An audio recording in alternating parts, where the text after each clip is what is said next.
How's that? We sounding good? Fries with crispy onions. Yeah, sounds good. All right. Yeah? Should we just make a start? Yeah. Yes, mate. Welcome to the Life's a Fantastic Joke podcast. Welcome to Athens. Welcome to Athens. Thanks, Eniz. I'm here with Eniz Koltas. How do I say your surname? Oh, gee. This is... I have... Koltas. Yeah, I guess so. No, it's Koltas. Koltas. Yeah. It's this fancy S at the end with the... Yeah. With an accent. We're not doing the usual yes. Of course, we need that. Okay. Welcome to the Life's a Fantastic Joke with podcast. Welcome to the Life's a Fantastic Joke podcast with me, Jake Ball, and Eniz Koltas. Is that better? Thank you for having me here, Jake. I really appreciate the opportunity to be on your show. I appreciate the opportunity to be in Athens with you. I can see pretty much just up there is your flat. I think if people wanted to stalk you, they could find this basketball court and hunt you down. So don't say anything too inflammatory on the podcast today. Yeah, exactly. But we're going to talk a little bit about like masculinity and exercise. So we're sat in this basketball court here because Eniz, you're a bit of a nut, aren't you, when it comes to exercise and sport and movement, I guess. So if you didn't have a dodgy foot at the minute, you'd be out here probably shooting some hoops, or you'd be in the gym. You're a trainer, you're a nutritionist. So tell me a little bit about yourself. All right. Yeah, this is pretty cool. I love that we film here because basketball was my first obsession, my first passion, I think. So when I was 13 and I saw Michael Jordan, that was it, man. I think the first time when I saw this guy, I was like, whoa, okay. I left the football and I started to spend time on the court like this. I'm Eniz, 39. I grew up in Germany. I don't need to look into the camera, right? My name is Eniz. I'm 39. I keep thinking that. We have a conversation. We're just pretend trying, as if the camera is not here. It's good weather. You had a nice bugacha. I grew up in Germany. My mom is Turkish. My dad has Kurdish background, but from Turkey. I didn't spend that much time with him, so my mom raised me. Let's just make this a bit... I try to keep it as short as possible. Okay. So, 2019 it was, right? Yeah, I met Isabel in Berlin, which is my partner. Yeah. And I was there for the weekend. She was there for the weekend for the 100th time. She had a lot of fun there in Berlin. Ouchie. And yeah, man, after 16 weeks of meeting her for the first time, I left Germany. Would I do that again? We talk about that in another podcast. That's episode 2 with Eniz. Part 2. And then I moved to London, actually 6 months before the pandemic. And then when the pandemic came, I actually had to kind of redefine myself. I kind of got a big crash, a mental health crash as well. I think I couldn't run away anymore with parties and all that stuff, all the nice distraction I had before. But Isabel and I, on day one, already actually defined that we'd like to, we didn't know how, but work with our laptops and be flexible and get to know Europe better. So to live wherever. So for the last 2 years, we've been here in Athens, but we're ready to make the next move next year. Yeah, and I'm in the fitness industry for now 17 years. Pretty funny story there, actually. Like the first girlfriend I had, her dad, he took me to the gym. And then I think as I never had a dad, because back then was much in the gym was you had no headphones, right? So you were talking with people. What? Yeah, it's crazy. That sounds horrible. Yeah, and you were listening to people, which is that's really crazy. You know, I know. David Goggins says that. He says he doesn't put music on when he runs, or put music on in the gym. He thinks it makes people weak. The only time he's listened to music, I think he did. Was it his pull-up exercise? His pull-up challenge? Who? David Goggins. Oh, right. And he put on a song from Rocky that's about a minute long, and he played it like 1,000 times in a row.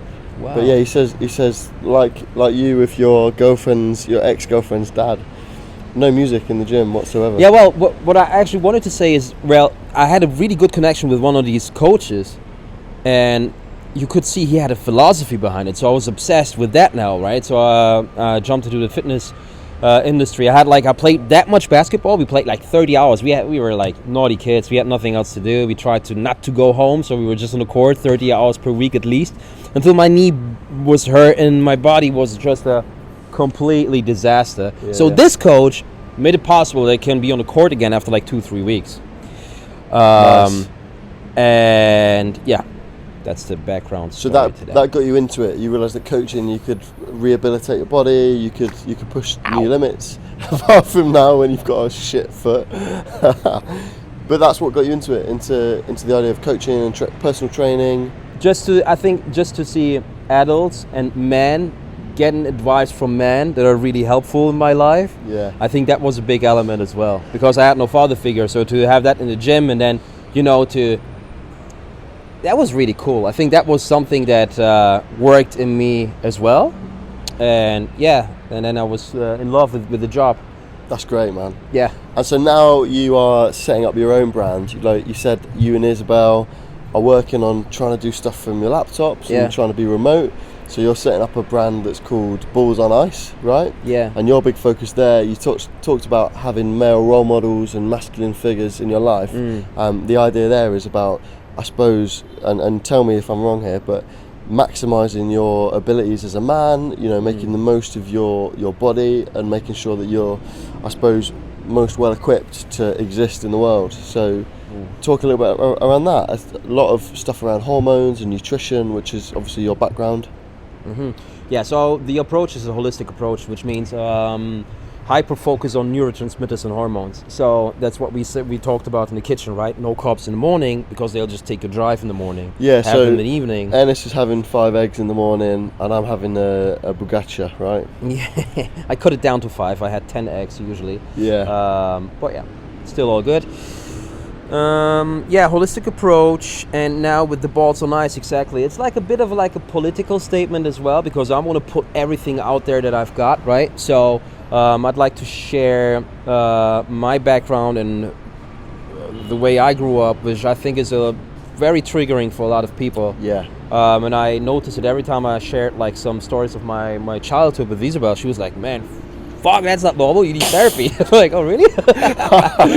And I do see a lot of men suffering. Like, you can't imagine how many of my friends out of a sudden just reach out like, "Man, hey, I've got bad thoughts." Wow. Yeah. Like I had a massive depression, as I said earlier in this conversation. Suicidal thoughts were like my weekly routine in my childhood. Okay, Yeah. but this day, I will never forget that day. That was in Basingstoke, and we were like 3 months in the pandemic. And I had this one crazy thought, which was like, I was in the garden, and I actually had like a DIY set up for a deadlift station and stuff. Like, I really remember this. You had like a broom and some bricks on yeah, either side. copper. On wood sticks. They were massive. I had like bricks on it, and then yeah. But this day I was in the garden, and it was like, I remember the kids talking in the neighbor's garden. I remember how the sun felt on my skin, and remember the thought, if a train would now come towards me with 400 miles per hour, would I make the step to the left? And that was the moment I just couldn't answer this question. So I went to Isabel. Oh, fuck. Just to think about it triggers a lot. And so I went to Isabel and I shared the story, and she was like, "All right, you need therapy." And it was the start, the time where I really confronted myself. Yeah. With everything in the background. And now to bring it back to balls on ice, I know that a lot of men are struggling as well. And physical health needs mental health needs physical health, right? Absolutely. It's always, you need to balance it, because I see a lot of people in the gym as well as an escapism, like to shape themselves and to give themselves an image by the way they look. So that's the point where it becomes toxic. I think that our physical health always has to focus on to be a provider and to serve. And so when you look into masculinity, we have to provide and serve our women as well, right? And from a spiritual aspect, whoever you want to believe in, we have to provide and serve as well. So and it just helps to overcome the toughest challenges, really. Like, and discipline is a very, very important thing, I do believe, for both, or obviously for women as well. Yeah. But for us as men, it's like these days, sometimes, like when you watch the news, it feels like the end games, right? But when you know that you can trust yourself and your abilities and your skills, it's really, really helpful. It's funny you should say that, because we were talking about the previous episode with A.K.A the Don, and if you remember, he said that all he wants from his fitness, his journey through getting healthy, is to be able to carry his wife and his son in a zombie apocalypse. Yeah, like, you told me if the worst thing happens, then at least he's capable of doing that. You know what? There's one exercise. It's called the back extension. All right. Yeah. So, and I would say I'm strong there, because I can do it with put plates on plates on plates on plates, and I can do it with 130 kilo. And the reason why was, in my childhood, I was not with my mom and my sister, but the ex-partner of my mom, as they broke up, they tried to kidnap my sister. So they tried to pull her in the car, and luckily it didn't work. But once that happened, and I was in the gym, I was like, I need to figure out how, if that should happen again, I'm able to pull her back. Yeah. So I got, I would say, strong with this exercise, for example. Wow, mate. That's interesting.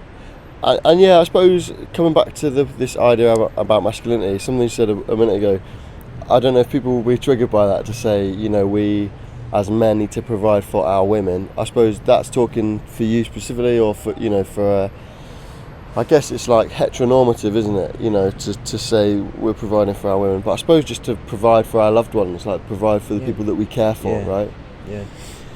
Yeah, 100%, man. Definitely. Exactly. For our loved ones, you can love whoever, man. Even if it's like, if you as a man love a man, right? Or as a woman you love a woman, whatever it is, man.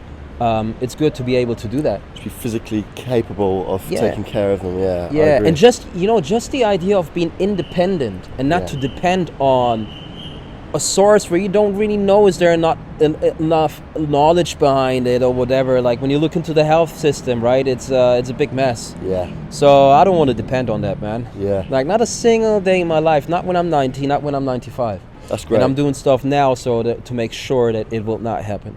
And so you're building on lots of education, you've got a lot of knowledge. We were talking this morning just about that morning routine. We talked a little bit about like eggs a minute ago.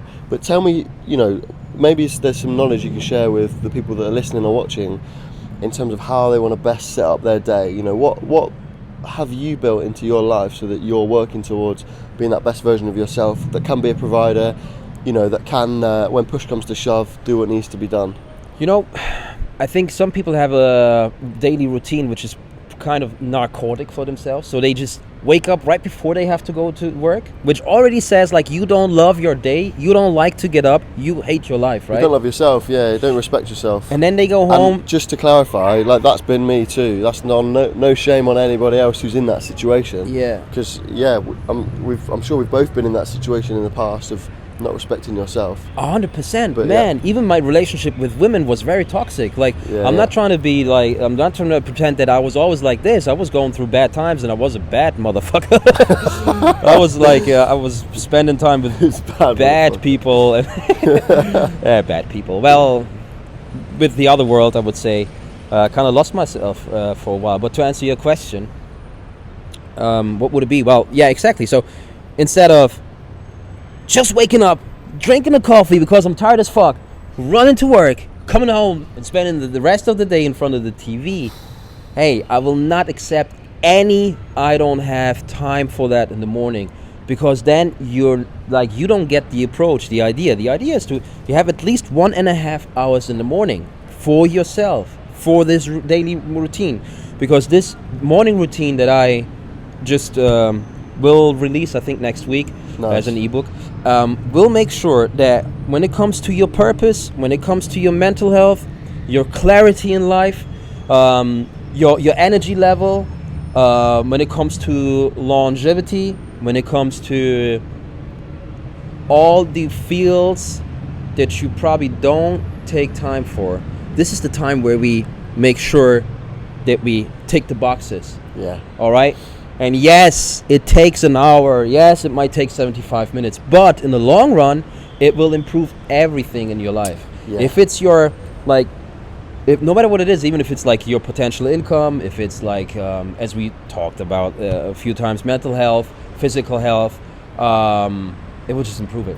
Well, you know, even if people don't want to be, you know, doing what you guys do, which is being, you know, remote working and working for yourselves, even if you've got a 9 to 5, you know, I work a 9 to 5, and I find following some of the suggestions that you have, like in the ebook that you're sharing, it sets you up to be more successful through that day, you know. So you might spend that hour and a half in the morning. That might feel on the first day like a bit of a struggle and a bit of a chore, but you'll notice the difference in your energy levels through the rest of the day. You know, you'll notice a willingness to do more and make more of your time in the evening. You know, people talk about that 5 to 9 after your 9 to 5, and then you repeat the cycle, and it's incremental improvements there that are going to make you, I suppose, get towards whatever goal it is you might have about your personal life. Yeah. I just saw that's very true, and I think there's a big confusion when it comes to the morning routine, because everyone thinks I just have to do stuff. Like, all of these things can be great, but I don't think that you need to meditate right after you woke up. There's another time in the day where you should do it. And I don't think that, it's not like I think I prove it and I explain it in the ebook, that the cold shower is the first thing. It is something that we do in the morning, and I do it for now 11 years. Yeah. But we do other stuff first to make sure that it's not harming our blood vessels, that it's not increasing the inflammation in our body. Yeah. Because the cold exposure is a physical challenge. And I think that's like the key knowledge I think people are going to get from someone like you know, doing balls on ice and promoting this kind of information that I wasn't aware of before. You know, I would have just had my cold shower. I might have naturally done it later, but your idea is about focusing on your antioxidants in your body and making sure that you're set up in the right way. So eating first, then having your cold shower, or doing maybe some exercise first. Yeah. And even like when I have someone in the coaching, and let's say we do, because look, when people focus on fat loss, they always like, I have to be in a caloric deficit. That automatically means you're in a micronutritional deficit as well. I will never do that. So the idea is actually... What does that mean, micronutritional deficit? So micronutrients are like vitamins, minerals, and all that important stuff to boost your metabolism, to create hormones, to keep you mentally balanced. Because what you want to do, the last thing that you want to do is like stressed out. Yeah. So when you don't have carbs for a long time, it can happen that your serotonin levels will drop. So serotonin is like the precursor to melatonin, which is like the dark hormone or the sleep hormone, okay? If you lack in that and you already have a stressful day and you don't have something that keeps you relaxed, and now additionally on that you have a cold shower which stresses you much more, maybe we have to think what we can do there to improve that. Yeah. So everything has its time. I truly believe that having a cold shower daily is the way to go, but we have to do certain things to go in that direction. Yeah. Okay. Did I answer your question, did, or was it my ADHD version? No, you're good, no, you're good. I'm absorbing it in, but I'm also just curious being here, having an outside broadcast, and just seeing people going about their lives and taking in what we're doing here. I think it's a curious place for us to be, but I think it's great, my friend. Yeah, I think that's super. So I suppose, what's your goal for Balls on Ice? I mean, and wow. Just to reference the name, because it sounds a bit random, but one of the things that you suggest to men is that you literally ice your balls in the morning, right? And that's something that you can do to boost your testosterone, right? Exactly, yeah. So you wrap a tissue around like 2-3 ice cubes and you have them right under your balls. And the reason why is exactly because it's a simple and efficient way to increase testosterone. Why do I do that in the morning? Testosterone is a so-called go-getter hormone as well. And I want to have that go-getter mentality. So while we do that, there's another thing which I'll talk about in the ebook that we do. And it's the second step out of 5, but it will support the final step. So there's a whole idea behind it. And yeah, that's where the name is coming from. So as I said earlier, it's like a political statement because I put everything out there. It is for us as men, and the vision is that we improve. Like, it's actually simple mathematics, right? We design ourselves. So the choice that we take, they will define what kind of life you will have. And testosterone is just, man, it's dropping so much. I saw recently a study that if we carry on doing what we do, by the year 2050, the testosterone levels will be by zero. They just decreased the normal range of testosterone. So sometimes I get people like, hey, my doc said it's cool, like 50 ng per deciliter. I'm like, fuck, man. Whoa, that's What, so not they brought cool the by the age of bracket down 26. where they medically say that's the normal level. So they make the lower range, something that was the lower range 30 years ago, now look like it's all good, you don't have to do anything. Wow. But people are depressed, people have like a very bad metabolism, people are getting fatter quicker, and they're like, oh, it's because you're getting older. No, fuck no, it has nothing to do with that. It's because of this hormonal fuck up that we have here. And how does that link back to what we're putting into our bodies as well? So there's these physical things we can do, like you talked about icing your balls, but I mean, does that, I've heard things about it coming from, you know, our food being less nutritionally dense, you know, and not getting that same goodness that perhaps we used to 50 years ago. And I don't know about this, which is why I'm asking you. Yeah, because of the soil, obviously. The soil runs out of minerals, so right? So there's, so it has to be, like when you look into glyphosate is a pesticide which will not make it able for your body to convert vitamin D and to make it useful. Vitamin D is essential for testosterone. Glyphosate will harm your gut. So it's really important, like, there are techniques where you can wash out the pesticides, right, with baking soda. So I always like tell people, hey, look, whatever is really important as a food from taste, get that organic, and everything else, try to wash it out with the pesticides. If because of your financial situation, you can't buy everything organic. Yeah. Did that answer your question? Yeah, absolutely. So it does, yeah. So the depletion in terms of soil quality that we've seen over the years, presumably that's from intensive farming and monocrops that we, I think plenty of people know about. You know, sorry for interrupting. It's just the ADHD. Did you finish saying? Yeah. You know what I was even thinking, like provider and server and blah blah, and then being so selfish. I think, really, like, are you 100% sure that you can't afford to eat more organic? Because I see a Red Bull there in your fridge, and I see like the stupid ketchup shit in your fridge. By the way, you should try a steak with honey, with raw honey. It's the best thing you can do to improve your digestion. Yeah, it's sick. Nice. Just a quick tip on that. But I think you're right. I mean, it's challenging, isn't it? Because you end up just telling people how they should live their lives, which I suppose presumably you don't want to do. You're just trying to give advice on how perhaps it could be better. But you're right, there are some barriers in terms of cost and things like that people might see in terms of organic food. But I would agree that there are priorities we can set, you know. So maybe your Netflix subscription isn't the priority if your main concern is your health. But also maybe it isn't, you know, and maybe if you're content with the state of your life. And being straight, that was me for a number of, probably these last 2 years since we've seen each other, you know, in person before. You know, I've been that person that hasn't been prioritising the right things. Yeah. And it's easy to convince yourself that that's right. But what makes you do that then? What was like the eye opener? We're like, okay, no, fuck, man, I need to change. So I had a bit of a health scare back in March of this year. Oh yeah, you told me. So I went into hospital for basically a long weekend, and then had to take some time off of work for pancreatitis. Yeah. And basically it was a number of things, like caused by poor diet, caused by stress, you know, various other things that I also think probably fed into those symptoms. But yeah, for me that was a big eye opener, and I realised that there were things in my life that I wasn't content with. And things that I wanted to change. So yeah, I think your message is a really good one, but I can just acknowledge that some people will feel a resistance to that. I was resistant to that for quite some time, and people will come to that realisation in their own time, I guess, or not.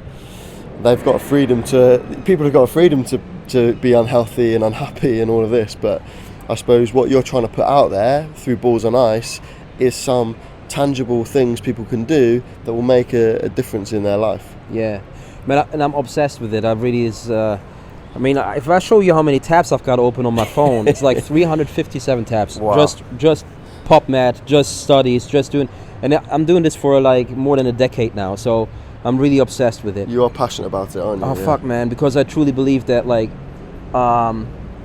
without getting the God complex, but I truly believe that there's a little alchemist in all of us, right? Yeah. So we can fix a lot of stuff by ourselves, and that's where like all the things that I do in my daily routine is coming in to keep the confidence, to make sure that I can trust myself, that I can fix it by myself, and blah blah, without being too ignorant. Because like, hey man, if you broke your arm, go to the hospital. Right? Like, I can't fix that. I'll fix it. Yeah, I just need to ice my balls and my arm will be fine. So I want to ask you about that. I did say to you we want to talk about like a creative side, and I think some of that creative side is linked to like a spirituality, or linked to an essence of being, right? So actually the avenue I want to go down is asking you about where you find meaning and purpose and spirituality. And I know, let's just let the Athenian police cars come past first. Yeah. Before I finish that question. Yeah. Where I find the creativity. So, what my source is.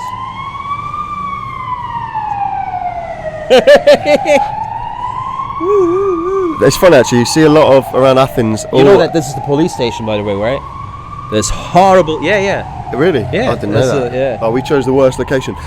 It's actually funny. You see a lot of A.K.A spray painted around. All cops are bad, don't you? Spray painted around Athens. So I was going to ask you what I wanted to go down. The avenue I wanted to go down was to ask you around your spirituality. So I know from speaking to you personally that you're delving into educating yourself about religion and educating yourself perhaps about your own personal culture and that sort of side of things. Yeah, all right. And I just wonder how that leaks into an idea of creativity in what you do and in the way that you perceive the world. So perhaps you want to just talk about that a little bit. All right. Or maybe not. Yeah, no, I'm just thinking. Just a quick one about the thing that we said earlier with the pesticides and the food, and people like, I can't afford that, right? I even think that we have the responsibility to eat food in a good quality, so that we don't kind of push the industry much more into poisoning our planet, right? So, because it's, I think, very selfish to think I can't afford that. It's not just about you. And if you can't afford that, you see how much I'm working, right? But I love it as well. So last night, for example, I was there till 2 a.m. Yeah. I was a bit slow. I could stop at 12. It was not just because of that. But I just want to add to it, like, because I think there's a misunderstanding and a misinterpretation of people who are going to the gym and blah, blah. I do it to challenge myself in different fields. And like when you are going through a physical pain or whatever, then you're better with dealing with stuff like that, where you hold the mirror in front of you and like, you fucking loser, what do you mean it's like you can't afford? Then just work smarter. You don't have to work harder, but earn more fucking money.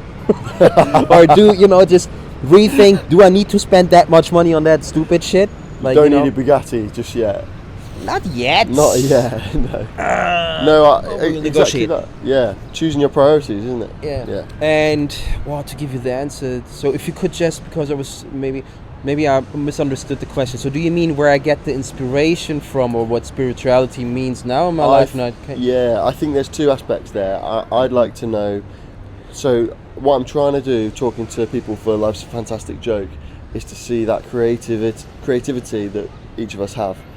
I believe that is some way linked to some sort of divine essence that we've got in us, because I know that everyone's got a capacity for creativity, and I just know from speaking to you that you're on a bit of a journey spiritually to educate yourself in religion. So I wondered if you could talk to those two things.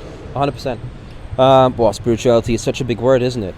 We need to clarify what that actually means, because like when I had the big depression, what helped me was mushrooms, man. Like, I was walking with Isabel, and it was not meant to heal me. I didn't take it just to go through that, but I remember I took it. I was tripping, but I was actually like, the way I was connected to life, to the idea of mortality, and then to my purpose.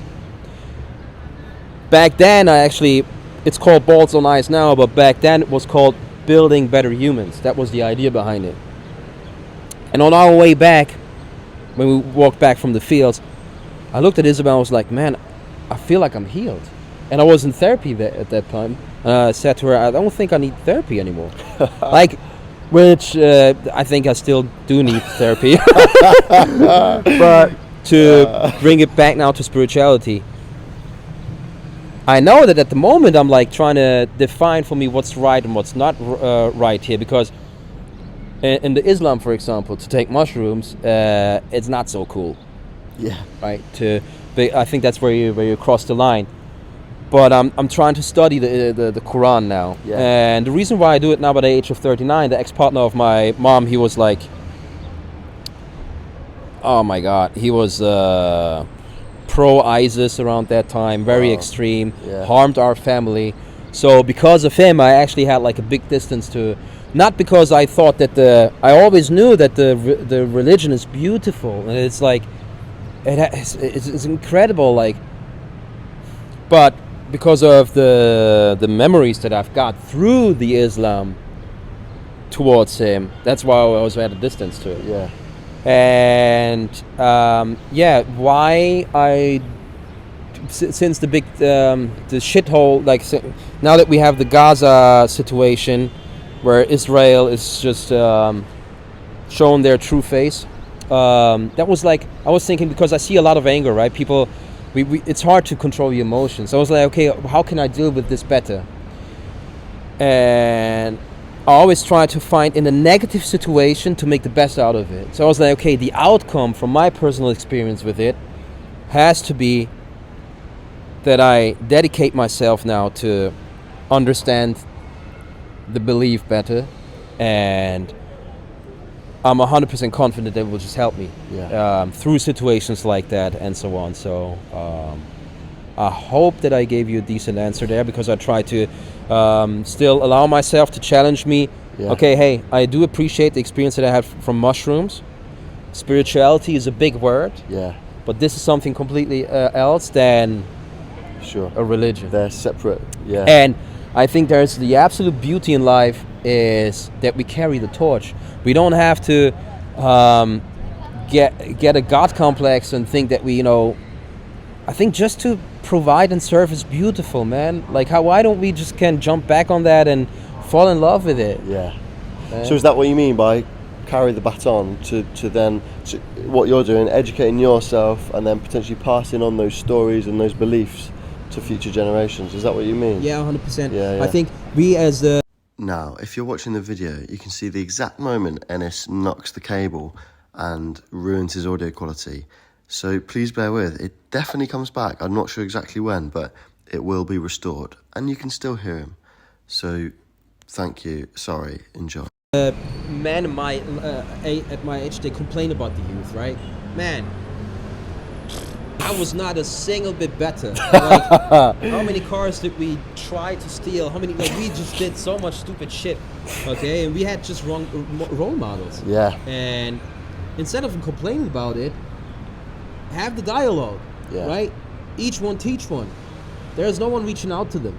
So I think that's a big thing that's missing in society as well. And as every group is kind of like, we're just getting split up in more and more groups, even in families, and then in, it's crazy. Divisive. So, exactly. So I think it's now is the perfect time to symbolize the beauty of our gender as a woman or as a man, and to create something beautiful together. And that doesn't mean that because I was raised by the best friend of my mom, who was lesbian. So when my mom was working, she had 2 full-time jobs. I was with her, and I was always like supporting that, in that sense that when my friends talked shit about it,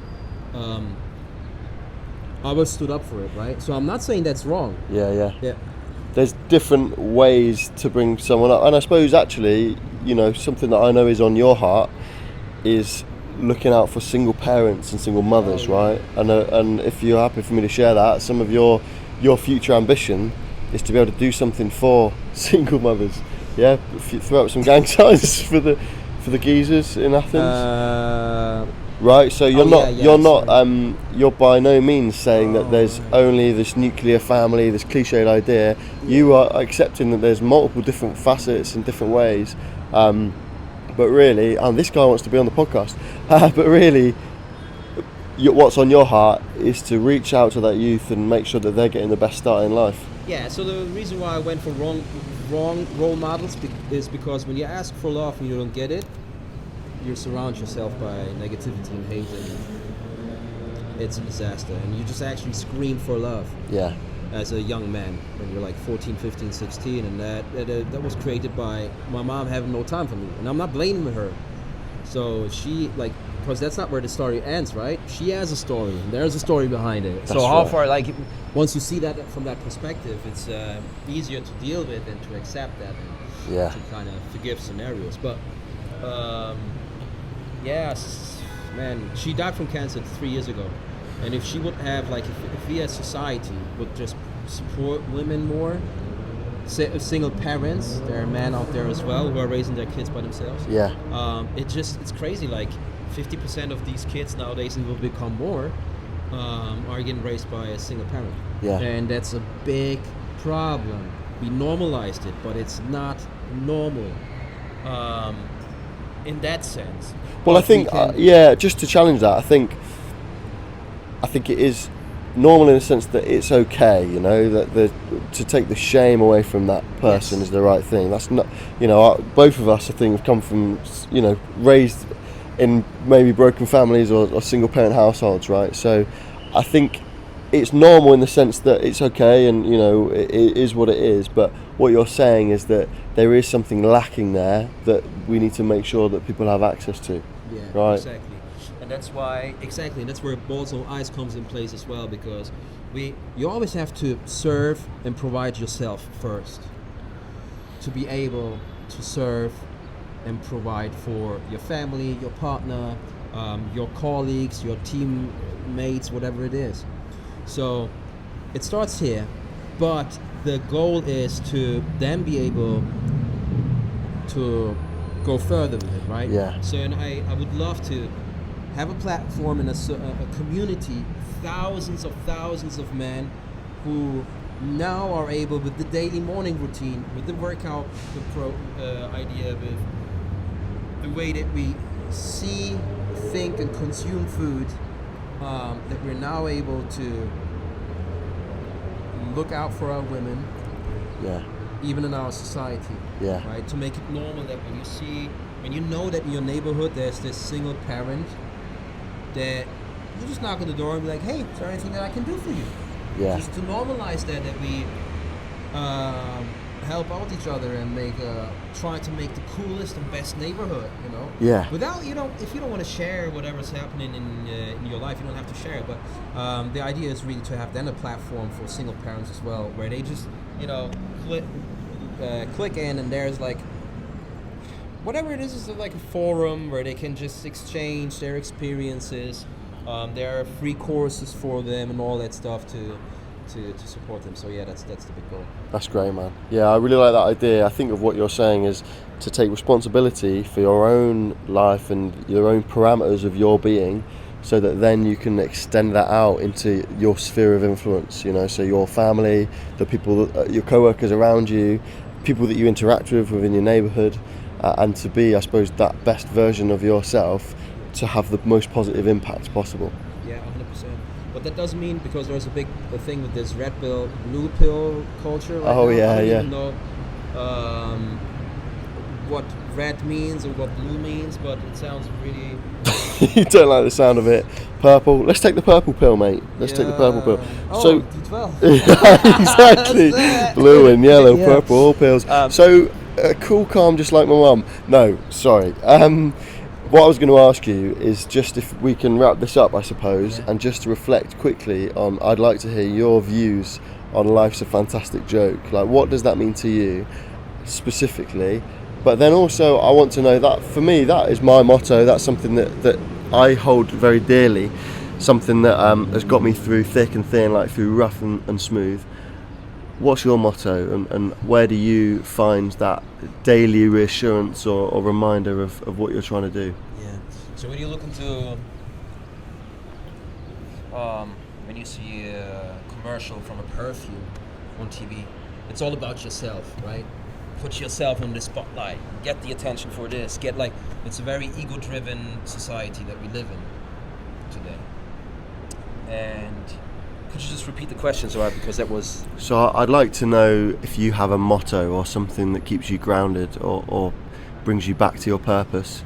And then I also like your reflection on the phrase, life's a fantastic joke. Oh, yeah. And I think that, to bring it back to that,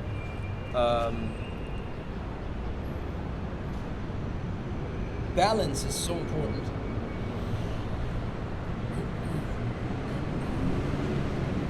I just had a good explanation in my head. Let me just think. Life's a fantastic joke because you have to take yourself serious, right? Like with the mission that we have. And just close your eyes. You have the answer inside of you. You know what your mission is. But we have to take ourselves serious, but not too serious. Yeah. All right. Because, yeah, man, like,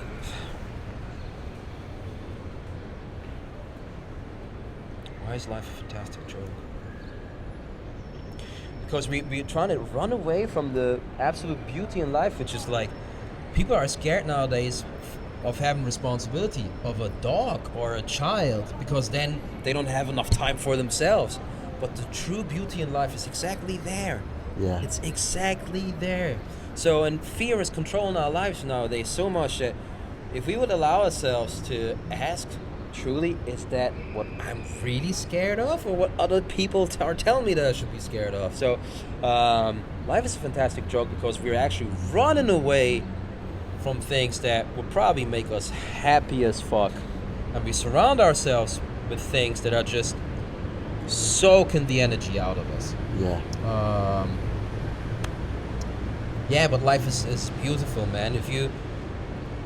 Life is an incredible adventure, and I think just to be able to travel and to see more from the world is obviously helping here, because you see a new story nearly every day, a new way of making things. Yeah. And it's beautiful, man. There are 8 billion creatures out of us, from us out there, and there's so many cool stories out there. So, and do you have, just to finish then, do you have a motto? Do you have something that grounds you, maybe a phrase or a mantra that brings you back to your purpose? You referenced balance earlier. I don't know if it has something to do with that.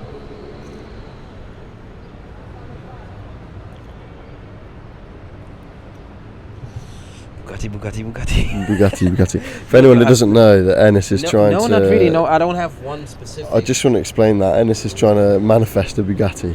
He's certain he's going to have a Bugatti one day. But just because it's expensive. Just because it costs 8 mil. Not because I like it. Go on. What were you going to say? Something that I hold on to. Probably I had some phrases. What was it? To impress girls when I was 19, I had some. What did I impress Isabel with?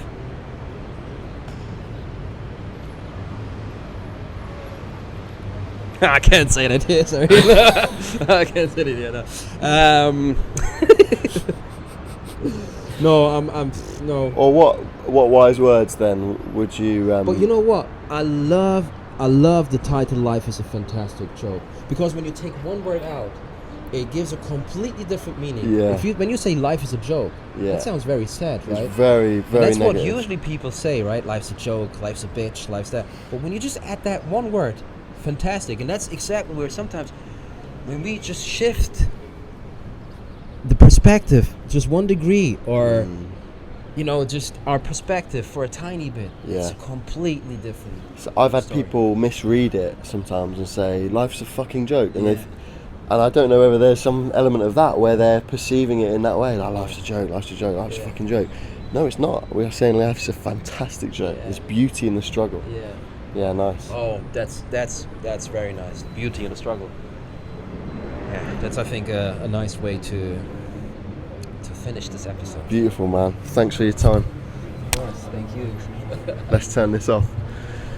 Bro, that was sick. Yeah? I love that, yeah.